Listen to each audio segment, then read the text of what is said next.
Hey everyone, if you ever searched SQL versus NoSQL and ended up reading a 10-page article that somehow still didn't answer your question, this video is for you. In the next few minutes, I'm going to explain the actual difference between SQL and NoSQL in a way that finally makes sense. No fluff, no unnecessary theory, just a clear, honest explanation with real examples. By the end of this video, you will know what each one is, how they differ, and which one to pick for your project.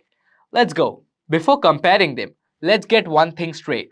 Both SQL and NoSQL are types of databases. A database is simply a system for storing, organizing, and retrieving data. Every app you use, Instagram, Zomato, your banking app, stores its data in a database. Users, password, orders, messages, all lives inside a database somewhere. Now, the question is how that data is organized and stored. That's exactly where SQL and NoSQL differ. Now, let's understand what is SQL. SQL stands for Structured Query Language, and when people say SQL database, they mean a relational database. In relational database, data is stored in tables, in rows and columns, just like a spreadsheet. Each row is one record and each column is one attribute. Here's a simple example. Imagine you're building a food delivery app and your user tables looks like this, and there is a separate orders table too. Notice the user ID column appears in both tables. That's how they are connected, through a relationship. That's why it is called relational database. You use the SQL language to talk to this database. To find all orders placed by RF, you did write something like this. Select star from orders where user ID equals to 1. SQL is clean, readable, and extremely powerful. It's been the industry standard for over 50 years. And now let's understand the key characteristics of SQL. Databases in SQL are structured and have fixed schema. Before you store any data, you have to define exactly what your tables look like, what columns they have, what data types they accept. This is rigid, but it means your data is always clean and consistent. Some examples of SQL databases are MySQL, PostgreSQL, Microsoft SQL Server, SQLite. Now, let's look at NoSQL. NoSQL means not only SQL. These databases don't use the traditional table structure. Instead, they store data in different formats depending on the type. The most common type is a document database, where data is stored as JSON-like documents. Using the same food delivery example, instead of separate user and orders table, you did store everything about user in one single document. All of users' data, including their orders, is nested inside one document. No separate tables, no joining. The key characteristics of NoSQL is database have flexible schema. You don't have to predefine your structure. Different documents can have completely different fields. You can add new fields anytime without breaking anything. Besides document databases like MongoDB, there are other NoSQL types like key value stores like Redis. It is used for caching, super simple and super fast. Wide column stores like Cassandra, used for massive scale writes. Graph database like Neo4j, used when relationships between data are the main focus. But for this video, the document database model represents NoSQL well because it is most widely used. Alright, here's the heart of the video. Now, let's understand the difference between SQL and NoSQL. Difference number 1. Structure. SQL stores data in fixed tables with predefined columns. Every row follows the exact same structure. If you follow a product table, every product must have the same fields. Even some of the fields don't apply to certain products. On the other hand, NoSQL stores data flexibly. A laptop document can have RAM and storage field. A Word document can have size and color field. They can live in the same collection without any conflict. Winner depends on your data.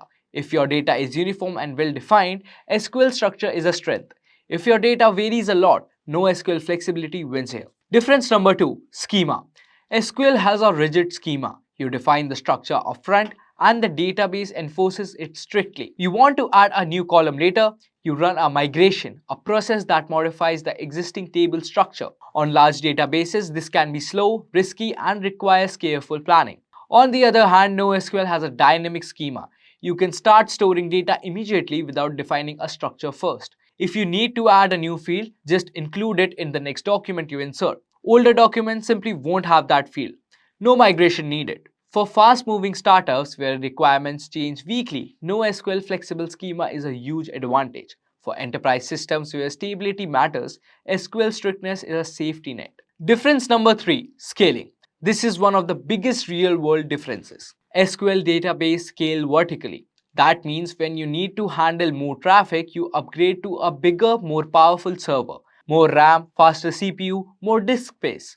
This works, but it gets expensive fast, and there's a physical limitation to how big one machine can be. On the other hand, NoSQL databases scale horizontally. Instead of one big server, you can add regular servers to the cluster. The database automatically distributes your data across all of them. You can keep adding servers as your traffic grows. This is how companies like Netflix, Uber, and Instagram handle hundreds of millions of users without going down. For most small to medium applications, this doesn't matter.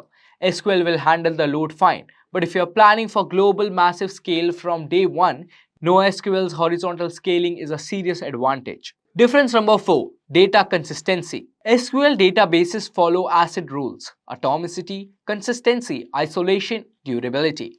In simple terms, every transaction is either fully completed or fully rolled back. Data is always in a valid and consistent state. The classic example, a bank transfer. You debit one account and credit another. ACID guarantees that if a credit step fails, the debit is automatically reversed. You never lose your money in the middle. This is why every bank in the world uses a relational SQL database. On the other hand, most NoSQL databases follow what's called eventual consistency. Updates propagate across servers gradually. For a brief moment, different parts of your system might return slightly different data, and eventually everything catches up and becomes consistent, but not instantly. For a social media app, this is totally fine. If someone's like count shows 1423 instead of 1424 for a half a second, nobody cares. But for financial transaction, medical records, or inventory systems, you need ACID. And SQL wins here without any debate. Difference number 5, queries and joins. SQL has one of the most powerful query languages ever designed. With a single SQL statement, you can combine data from multiple tables, filter it, sort it, group it, and aggregate it. The join operation combines related tables, and it is the core of this power. On the other hand, NoSQL by design mostly avoids join. In document databases, since related data is already embedded in the document, you usually don't need to join. But when you do need to query across multiple collections, it's more limited, and you often have to handle it in your application code. So, if your application needs complex reporting, analytics, or flexible querying across many types of data, SQL is significantly more powerful. So, when to use which? Use SQL if your data is structured and relationship matters, or if you need strict data integrity like banking, healthcare, e-commerce transaction, or if you need complex queries and reporting, or if your schema is stable and well defined. Use NoSQL when your data is flexible or varies per record, or if you need to scale horizontally to handle millions of users, or you are moving too fast and your data model is changing frequently, or if you have a specific use case. For caching, you use Redis. For social graph, you need Neo4j. And for logs at scale, you need Cassandra. And the most important advice, you don't always have to choose. Most production systems use both. SQL for core transactional data, NoSQL for caching, search, or specific high-scale features. This is called polyglot persistence, using the right database for the right job. So, to wrap it up all, SQL and NoSQL are no competitors, where one is better than the other. They are different tools built for different problems. SQL is structured, consistent, and powerful for relational data.